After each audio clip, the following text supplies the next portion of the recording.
At maaga pala nga ni sa mga oras na yun mga mare ay gising na nga ni agad itong bulilit kong pamangkin. Namiss nga ni niyang tumambay dyan mga mare tuwing umaga dahil nga ni medyo matagal din nawala siya dito sa bahay. At namiss din nga ni namin siya ng sobrang mga mare. Ayan nga ni mga mare, medyo maulan din nga ni pala ang panahon dito sa amin ngayong araw. Pasumpong-sumpong nga ng panahon ngayon na parang nga ning mainit na maulan mga mare na hindi nga ni maintindihan. Nabaday ko pa naman ngayong araw mga mare pero dahil nga ni sa panahon natin ay parang nga ni nagadalawang isip si kumari nyo. Aga nga ni nakapag-asikaso yung nanay ko para nga ni magtinda sa kanto mga mare, kaya naman ni rin nga ni tinatid rin nga ni agad ng pamangkin ko. Halos ilang linggo na rin nga ni mga mare na inatanghali siya dahil nga ni nag-asikaso nga ni muna siya dito sa bahay bago nga ni siya umalis. Siya nga ni nag-asikaso sa pamangkin ko na nasa Kalapan nga ni si mama niya. Makalipas lang nga ng isang buwan mga mare, nakawin na nga ni sila kahapon kasama nga ni yung bulilit kong pamangkin. Tapos rin nga ni tapansin ko rin na maaga nga ni sila nakagayak ngayong araw mga mare at sabay-sabay nga ni halos sila nakapag-intindi. Kadalasan nga ni dito mga mare kapag umaga ay hindi nga ni maiwasan na meron nga ni batuta na magligalig bago nga ni mag-asikaso, kaya naman inatanghali din nga ni kung minsan. Pero ngayong araw ay magaganda nga ng mood nila mga mare. Yung araw nga ni pala mga mare ay first communion ng pamangkin ko na bininyagan no nakaraang linggo. Ina nga nitong kapatid ko nakakarating lang nga ni kahapon. Tapos ayan nga ni at may iwanan pa nga ni nung tricycle at akala nga ni nung kapatid ko ay nakasakay na siya mga mare. Ayan natawanan nga ni kami dyan mga mare. Ay gala mo baga namang iwan ng pasahero niya.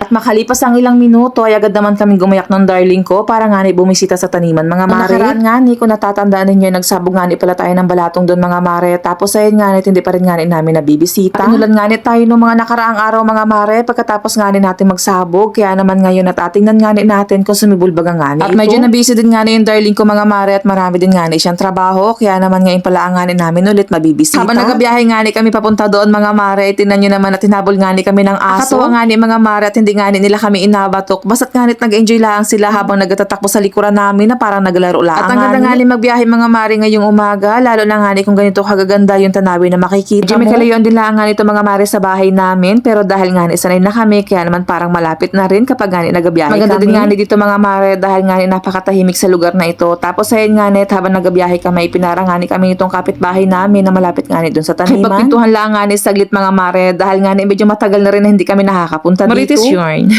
Siyempre joke lang yun mga mare at baka mapanood nga nito ng darling ko. Ay nako, patay tayo dyan. Feeling ko hindi na niya tayo asama sa sunod, charis.